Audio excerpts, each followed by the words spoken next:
কি সিগারেট খাও? হ্যাঁ খাই। কেন খাও?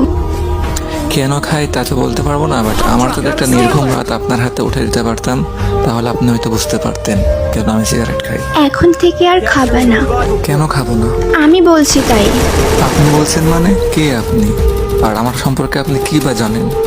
জানি না, আমি বলছি তাই শুনতে হবে। সরি আপু, মাফ করবেন, আমার পক্ষে আপনার এই কথাটি রাখা কোনোভাবেই পসিবল না। আচ্ছা, আরেকটা কথা, তুমি কি রাত জাগো?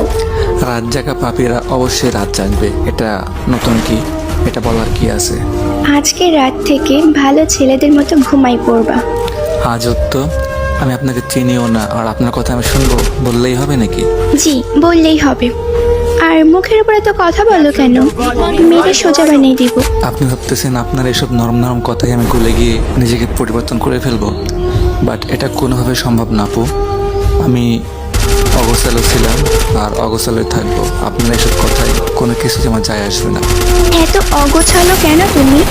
অল্প বয়সে পরিবারের দায়িত্ব কাঁধে নেওয়া, অ্যান্ড একটা মানুষকে খুব বেশি ভালোবাসার পরেও তার দেওয়া আঘাতগুলো আমাকে অগোছালো করে ফেলছে। আমি অগোছালো ছিলাম না। নিজেকে গুছিয়ে রাখতে পারো না? যার জীবনের কোনো ত্রিসীমানা নাই, তার জীবনটা গুছিয়ে আর কি হবে? তুমি এত রোগা কেন? খাওয়া দাওয়া ঠিক মতো করো না? পরিবারের টেনশন, প্রিয় মানুষের আঘাত, এগুলা নিয়ে ভাবতে ভাবতে রাতটা এমনি পেরিয়ে যায়। সকালের খাবারটা ঘুমিয়ে ঘুমিয়ে পার হয়ে যায়, আর দুপুরের খাবারটা কাজের ফাঁকে কখন যে খায় বা না খায় কোনো ঠিক ঠিকানা থাকে না। আর রাতের খাবার তো বন্ধুদের আড্ডায় ভুলেই যায় খাবারের কথা। এত এলোমেলো হয়েছ কিভাবে? ওই যে বললাম না, পরিবারের টেনশন আর আপনার মতো একটা প্রিয় মানুষের আঘাত। ও আচ্ছা, আসলে তোমার জীবনের মানুষটা ভুল, এই জন্য তুমি ঠকে গেছো।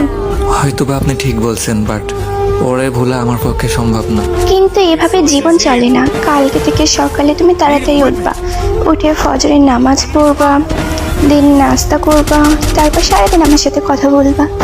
দুপুরের খাবার জোহরের নামাজ পড়ে এসে খাবা, আর রাতের খাবার খাবা এসে নামাজের পর। এরপর থেকে রাত 12টা পর্যন্ত আমার সাথে কথা বলবা, আর তারপর লক্ষ্মী ছেলের মতো ঘুমাই পড়বা। ওকে? হাসাইলেন আপু, আপনি ভাবছেন আপনার এই দুই একটা মিষ্টি মিষ্টি কথায় আমি ইমপ্রেস হয়ে যাব? এটা কোনোভাবে সম্ভব না আপু। মানুষের জীবনে ভালোবাসা একবারে আছে, আমার জীবনেও আসছিল, বাট হয়তো বা মানুষটা ভুল ছিল বা আমি ভুলছিলাম তার জীবনে, সেই জন্য তো সে চলে গেছে। বাট তারপরে আমার লাইফে আমি আর কোনো দ্বিতীয় নারী করবো না বা করতেও চাই না। আর আপনিও নিজেকে আমার জীবনের সাথে জড়িয়ে নিজের জীবনটা নষ্ট করবেন না। আমার বর্তমানে মন বলতে কিছুই নাই। তুমি তো দেখি বেশি কথা বলো। আমি যা বলছি আজ থেকে যেমনি বলবো তেমনি চলবা, না হলে মেরে বালি চাপা দিয়ে দিব। দেখেন, বালি চাপা দেওয়ার আগে নিজে আবার ভুল বুঝতে করে থাকেন না। কালকে থেকে আমার রুটিন শুরু, কোনো কিছু চলবে না। ওকে? আজও তো বললাম না পারবো না। এখন ঘুমাবো। ওকে, বাই, আল্লাহ হাফিজ।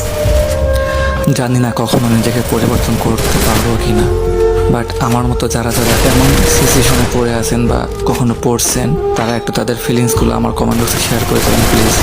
অ্যান্ড যদি আমার এই ভিডিওটা ভালো লাগে থাকে, সবাই প্লিজ কষ্ট করে একটু ভিডিওটা বেশি বেশি শেয়ার করে দিবেন। অ্যান্ড আমার ওল্ড যে 90K ফলোয়ার্সের পেজটা ছিল, সবাই একবার জানেন আমার এই পেজটা ফুল অ্যাক্সেস ডিলেট হওয়ার কারণে পেজটা আমার কাছে নাই। নতুন পেজ ওপেন করছি, পেজের নাম হচ্ছে গেমিং